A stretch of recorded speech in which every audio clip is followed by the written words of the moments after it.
Halo, pemirsa yang berhati mulia di seluruh Nusantara. Berbagi itu tidak akan membuat kita kekurangan, justru ia mengajarkan kita arti kekayaan yang sesungguhnya. Saya Fine dari CHAO menyapa. Salam bahagia, sehat, dan sukses selalu. Amin. Di episode kali ini kita menyapa saudari Teteh Nende Sunarsi dengan profesi Dasar Wisma dari Betawi. Halo. Saat ini kita akan membahas 4 topik. Satu, ilmu fotokopi dan cetak biru. Dua, bahagia. Tiga, sukses.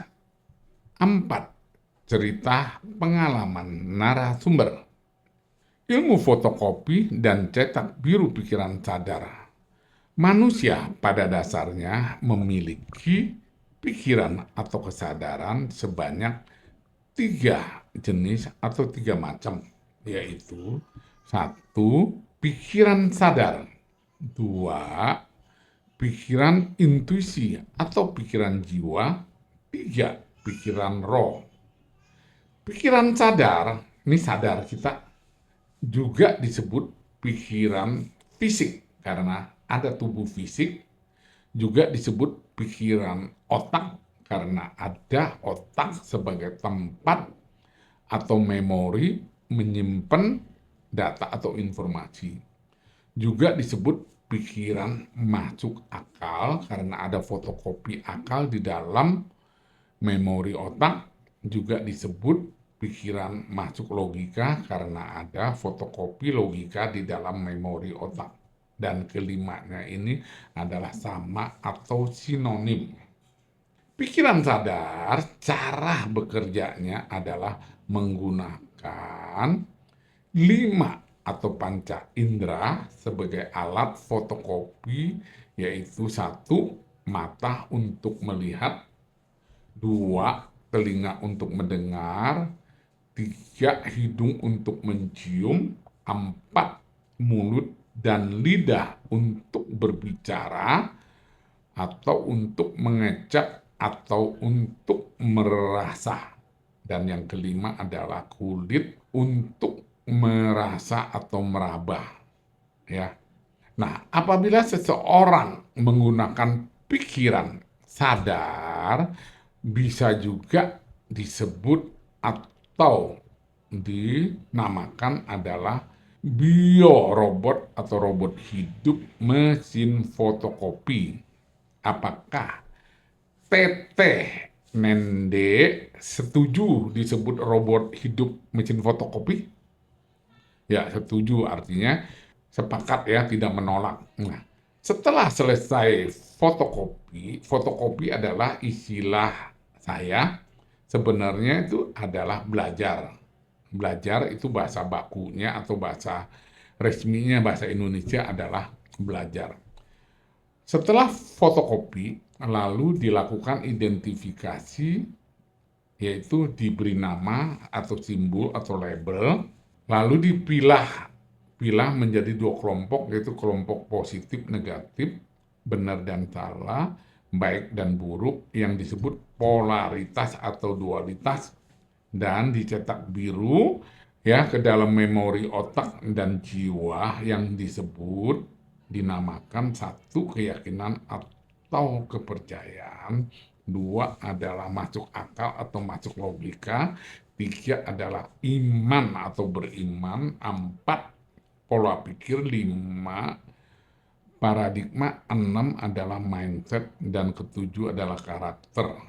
Setelah selesai diberikan nama itu, cetak biru itu akan menentukan masa depan atau nasib seseorang.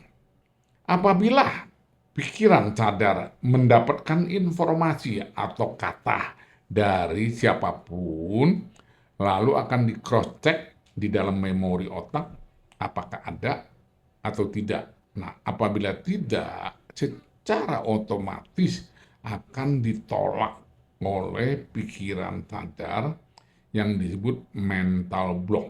Gitu. Nah, ini tentang pikiran sadar. Sudah selesai, kita masuk ke pikiran intuisi, yaitu pikiran jiwa. Cara bekerjanya adalah menggunakan perasaan tanpa fotokopi. Seseorang yang bisa menggunakan pikiran intuisi atau pikiran jiwa biasanya jenius atau kreatif, ya. Seorang yang sudah mahir menggunakan intuisi yaitu Albert Einstein, yaitu seorang fisikawan yang terkenal di dunia ya, itu mempunyai 3 kutipan yang cukup populer. Yang pertama adalah pikiran intuitif adalah suatu karunia suci, dan pikiran masuk akal adalah seorang pelayan yang setia. Kita sudah menciptakan masyarakat yang menghormati pelayan dan melupakan karunia suci. Yang dua, manusia diciptakan untuk menjadi jenius. Tetapi ketika kita menilai seekor ikan dari kemampuannya memanjat pohon, maka selamanya dia akan merasa bodoh. 3. Jenius adalah 1% bakat dan 99% kerja keras atau kerja cerdas. Yang ketiga adalah pikiran roh. Ya, cara bekerjanya adalah seperti pikiran intuitif atau intuisi, yaitu menggunakan perasaan atau menggunakan hati, yang biasanya pikiran roh juga disebut hati nurani, disingkat HN. Nah, apabila seseorang sudah bisa menggunakan pikiran roh, biasanya disebut super jenius. Nah, Tete Nende ini menggunakan apa? Banyakan menggunakan pikiran apa? Kan saya menggunakan hati nurani. Hati nurani. Ya. Wah, luar biasa nih kalau begitu, udah super jenius ya kalau gitu. Hah? Tete. Nah, contohnya apa? Tete yang sudah pakai hati nurani gimana? Ya, dari segi masalah gitu ya. Kalau ada masalah, kita tidak bisa menggunakan dengan otot, tapi kita menggunakan dengan hati. Oh, gitu. Jadi contohnya apa, yang contohnya diberi Contoh, contoh? jika seseorang telah berbuat salah dengan kita, kita tidak perlu memaksa orang itu untuk meminta maaf kepada kita. Oh, begitu Jika ya. memang dia sudah menyadari, meskipun tanpa maaf, kenapa enggak kita terima? Oke, gitu ya. Oke. Nah, mengenai berikutnya lagi kita masuk ke bahagia ya. Nah, bahagia. Nah, sekarang Tete Nende itu udah bahagia belum? Saya cukup bahagia. Ya, bahagia karena apa? Alasannya apa? Saya udah bisa merawat anak saya dengan Oke. baik. Tinggal menunggu anak saya bersuami aja yang bontot. Oke, Itu gitu udah satu ya. kebahagiaan buat Oke. saya. Pernah merasakan tidak bahagia? Pernah perasaan Oke. dan bahagia. Nah, contohnya apa, contohnya aja. Nah, nanti untuk cerita pengalaman nanti di pengalaman narasumber ya. Sekarang nanti topik tidak bahagianya itu contohnya apa aja gitu. Tidak bahagia itu ya ketika kita ingin mempunyai sesuatu, tapi kita belum mampu Ya. dari segi pekerjaan atau penghasilan, itu yang saya bilang kurang bahagia. Oke, itu yang membuat ya tidak bahagia ya.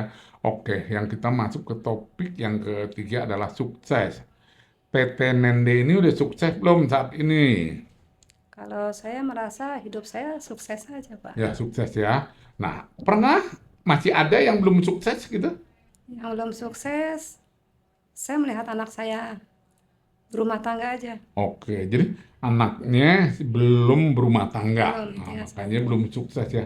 Oke, kita masuk ke topik yang keempat adalah cerita pengalaman narasumber. Ya, tolong Tete Nende jelaskan lahir di mana, kapan, nama kedua orang tuanya, pekerja orang tuanya apa, dan nama-nama saudara kandungnya. Ya, silakan. Halo, Assalamualaikum warahmatullahi wabarakatuh. Saya Nende Sunarsi, lahir di Garut, tanggal 13 bulan 3, 1973. Saya anak dari Bapak Endang Partadireja dan Ibu E.N. Suhaini, dan saya anak ketiga dari 7 bersaudara.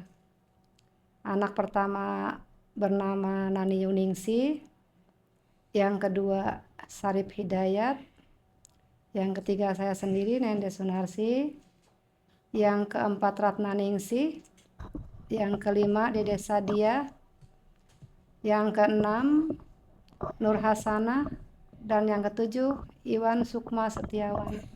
Oke, Tete jelaskan pendidikannya ya, sekolah sampai apa, lalu bagaimana ketemu, mantan pacar, ya, punya anak berapa, ya silakan.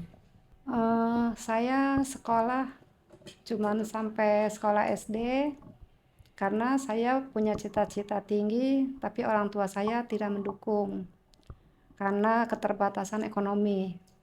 Jadi saya setelah lulus SD, saya mencoba ikut kerja sama kakak saya di bengkel. Saya ikut-ikut kerja jadi tukang dempul, ngamplas mobil selama kurang lebih 7 bulan. Setelah pekerjaan habis, saya tidak bekerja lagi. Di umur 17 tahun saya menikah. Tujuan saya menikah ya untuk supaya saya bisa bantu orang tua saya. Ya, silakan, nggak ada masalah. Tadi cerita menikahnya itu di mana dan ketemu di mana. Itu Tete tadi ceritakan itu lahir di Garut. Nah, apakah selesai sekolah lulus SD, merantau atau masih di Garut? Setelah saya SD di kelas 3 SD di Garut. Di Garut itu saya kena musibah, Gunung Galunggung meletus Ya, oke.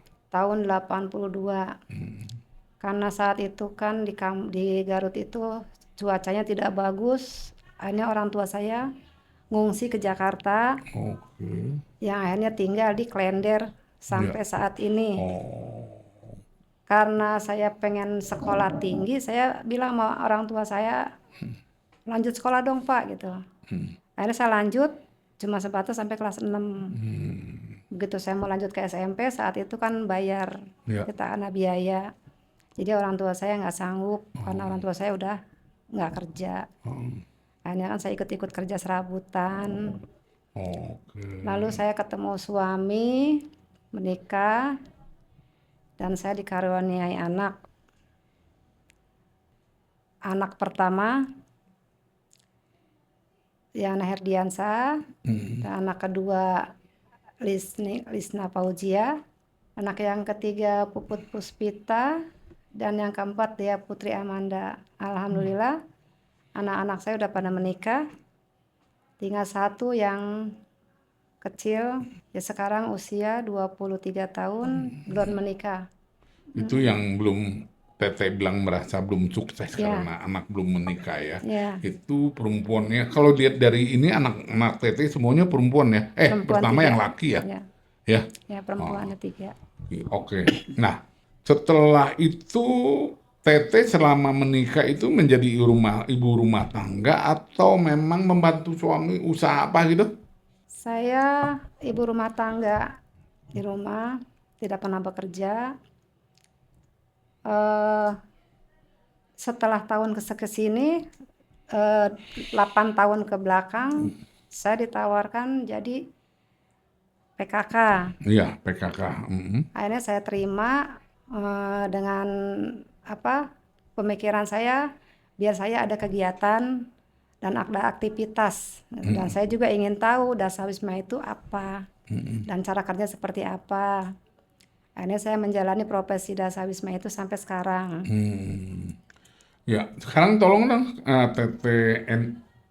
Nende itu jelaskan apa sih pekerjaan Dasawisma itu dan apa manfaatnya untuk warga gitu.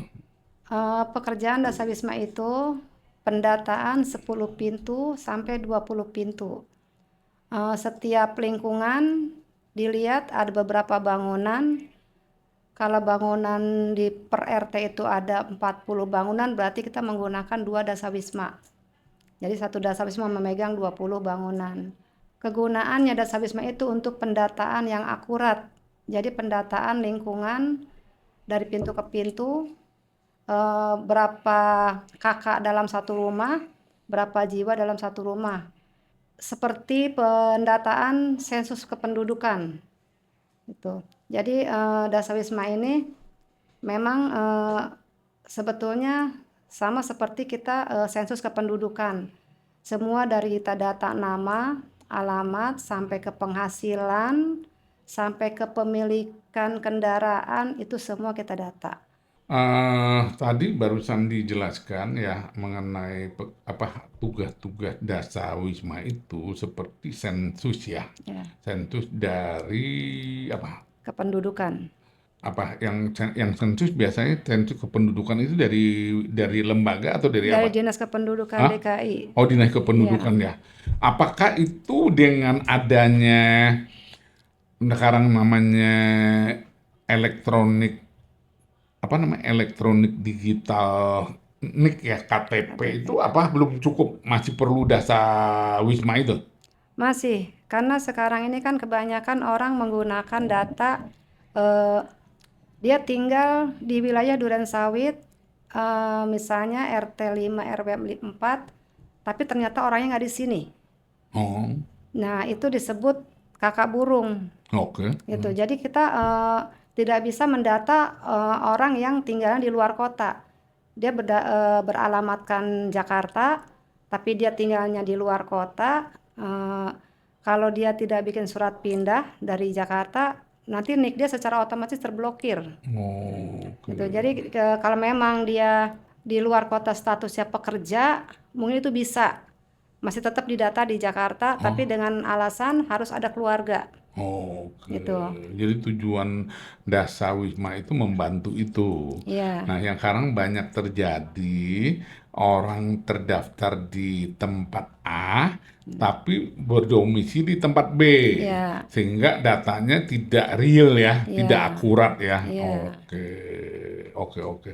Ya, jadi informasi ada di database-nya NIK elektronik ya, KTP iya, elektronik itu tidak seperti apa adanya maksudnya gitu. iya, Makanya dibutuhkan dengan adanya dana Dasawisma. Nah, iya. Dasawisma ini mulai adanya itu sejak kepemimpinan Gubernur siapa? Tahun 2018, eh, eh, 2018 tuh Fauji Bowo ya. Hah? Kayaknya Pak Ahok deh kalau nggak salah. Masih Pak Ahok. Iya, Oh. Emang Ahok tahun berapa sampai tahun berapa? saya lupa tuh apa. Oh, lupa ya. Iya, cuman ingat Oh, kepemimpinan oh, aja. Ahok, oke, nggak apa-apa, nah, nanti Iya, tanya Tuhan Google aja ya. iya.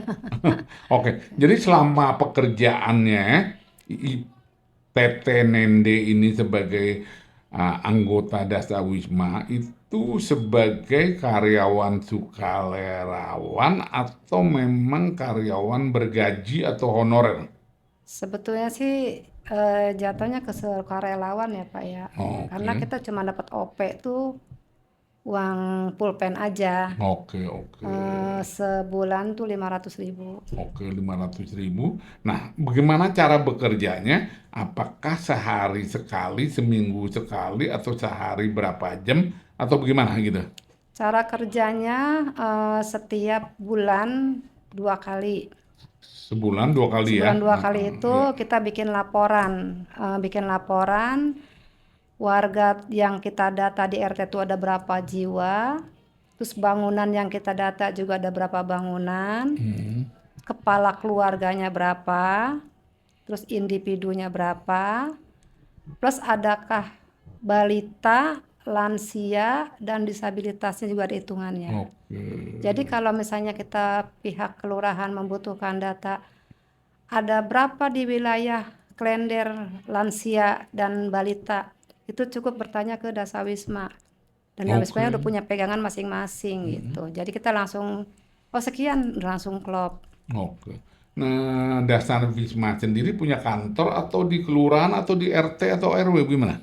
Dasar Wisma sebetulnya di kelurahan ya Pak jatuhnya. Hah? Di kelurahan, wewenang kelurahan. Di lingkungan, Di kelurahan. lingkungan Cuman kita RT? cara kerja lingkungan RT. Hah? Iya cara Di RT kerjanya ya. Jadi adanya di RT. di RT. Jadi ngantornya nggak tiap RT itu punya kantor nggak? Enggak, kalau Dasar Wisma tuh nggak ngantor, jadi cuman bikin laporan lewat online aja. Oh, itu Cuma, ada programnya. ya Oh, jadi ada program Dasar Wisma itu. ada. Oh, Namanya yang nyelenggara itu apa? Dukcapil. PPAPP, Hah? kantor PPAPP. Itu kantor PP apa itu PPAPP singkatan tuh apa? kayak kelurahan, tapi di bagian PKK. Oh, kelurahan bagian PKK. Ya, Oh, itu programnya udah ada udah ada. online. Ya, Jadi yang mengkoordinasi PKK ini Dasar Wisma itu diketuai atau cuman anggota aja? ada Ada ketuanya? koordinatornya. Hah? Ada Oh, koordinatornya. koordinatornya ya. Jadi pekerjaannya 2 bulan, sebulan 2 kali hanya buat laporan menggunakan sistem online. Ya. Jadi koordinator ya, koordinator 1 orang itu berapa anggotanya dalam Dasar Wisma itu? Satu RT tergantung dari banyaknya bangunan. Oke, Jika bangunannya mencapai 60 pintu, berarti berarti kita 3, menggunakan 4 Dasar Wisma. 60 pintu itu 4 ya. Jadi satu Dasar Wisma itu 10 sampai 20 Ya, ya. Nah, kalau memang itu ada 60, harusnya kan kalau 20 berarti kan timan 3. ya, Tapi ada yang 10 berarti bisa 4 gitu kurang lebih ya. ya. Pembagiannya begitu. Jadi kalau 60 itu kan dibagikan 60 itu karena ada suka bangunan itu dia satu rumah tapi 2 petak. Ya. Maksudnya 2 pintu. Nah, 2 pintu kan masuknya ke satu bangunan tapi 2 pintu.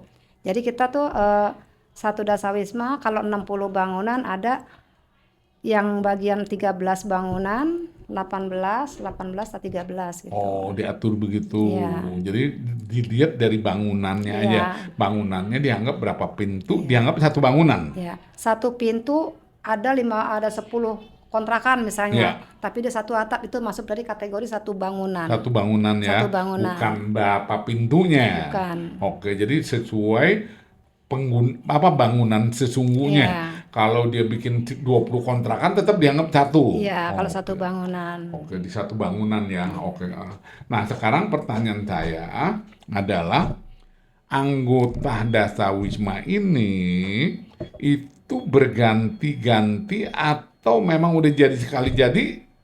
Kalau soal Dasar Wisma itu tergantung dari satu ya emang kualitas kinerja. Ya. Kalau emang dia masih mampu, ya dilanjut. Heeh. Saya sampai umur lansia pun dia masih bisa bekerja. Oke, jadi Tapi kalau memang dia udah merasa nggak mampu, entah dari cara berpikir atau dari fisik mungkin sakit, ya. ya kita cari pengganti. Oh, gitu. Nah, ini Dasar Wisma ini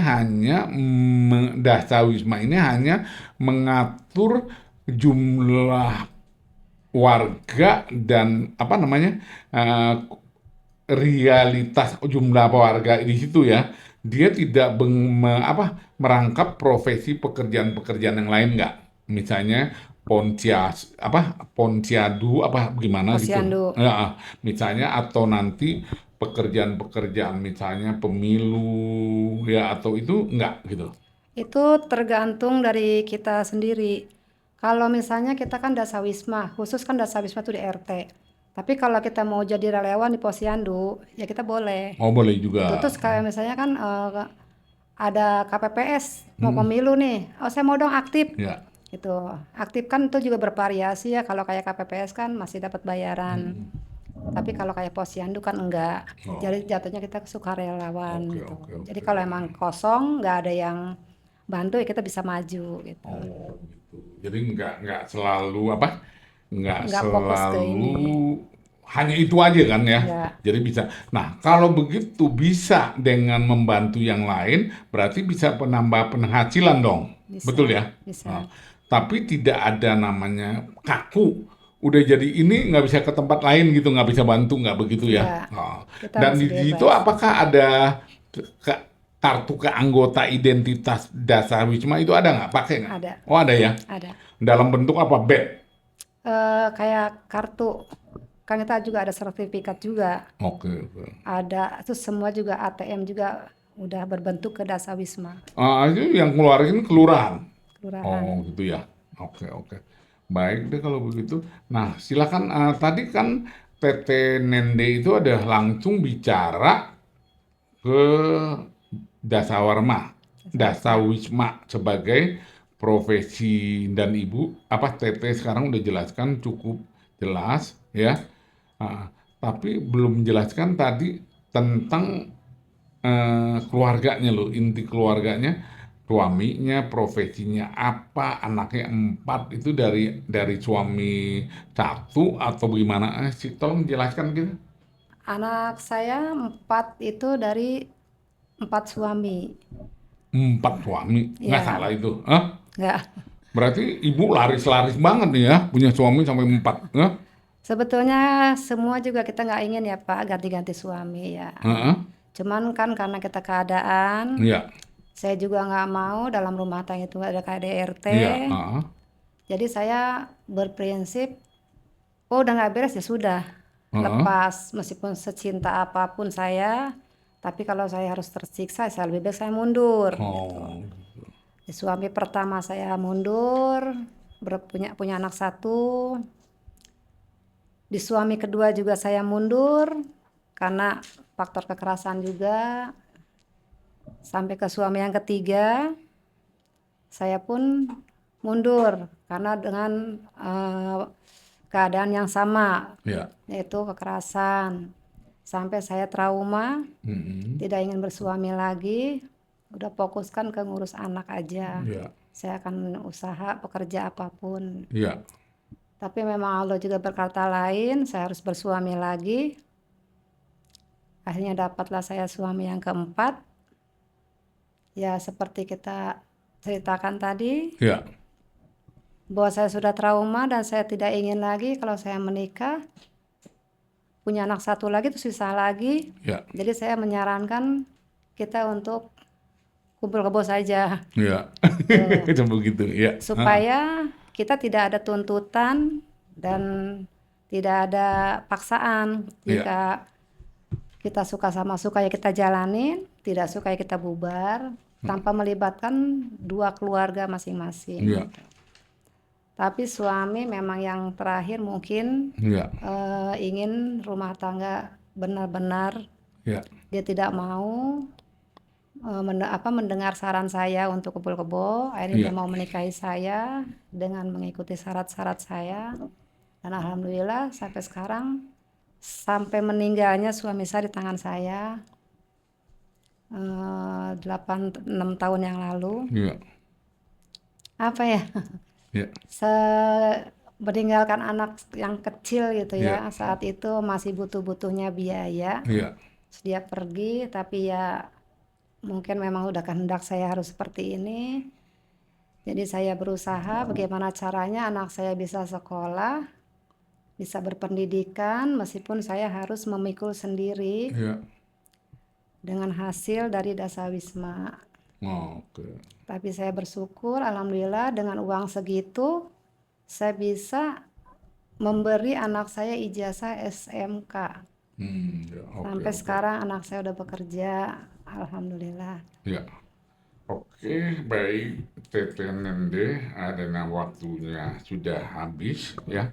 Nah, silakan mau disampaikan pesan apa khusus untuk teman-teman anggota Dasar Wisma dan juga kepada pemirsa yang berhati mulia di seluruh Nusantara, pekerjaan Dasar Wisma, supaya warga penduduk Nusantara bagi yang pindah lokasi atau domisili di tempat lain untuk memberikan data-data yang real, yang benar, sehingga tidak terjadi pemblokiran NIK ya. Ya. Nik ya, karena tinggal terdaftar di lokasi RT A RW B, sehingga tapi orangnya nggak ada, tahu kerja di tempat-tempat lain supaya untuk Dukcapil nggak kebingungan ya, Ya, betul. data-data yang akurat untuk kepentingan bersama, misalnya pada saat adanya pemilihan umum atau pemilihan ya presiden dan anggota DPR atau anggota DPRD dan lain-lainnya. Silakan Bu apa Teten deh. Untuk rekan-rekan yang mungkin melihat acara saya, Pradasa Wisma, tetap semangat meskipun kita pekerja lapangan dan pekerja sosial. Untuk warga, hanya sekedar memberi saran jika ingin pindah tempat atau pindah keluar kota, segera melaporkan diri supaya NIK tidak terblokir. Jadi kita kalau bisa jika terblokir untuk mengurus sesuatu sulit dan sulit juga untuk membukanya. Dan juga buat para penonton yang merasa wanita, saya cuma memberi semangat, tetap kuat, tetap semangat dan positive thinking untuk ke depan apapun yang terjadi. Seberat apapun masalah. Oke, baik Teten Nenda, terima kasih atas kebersediaannya menjadi narasumber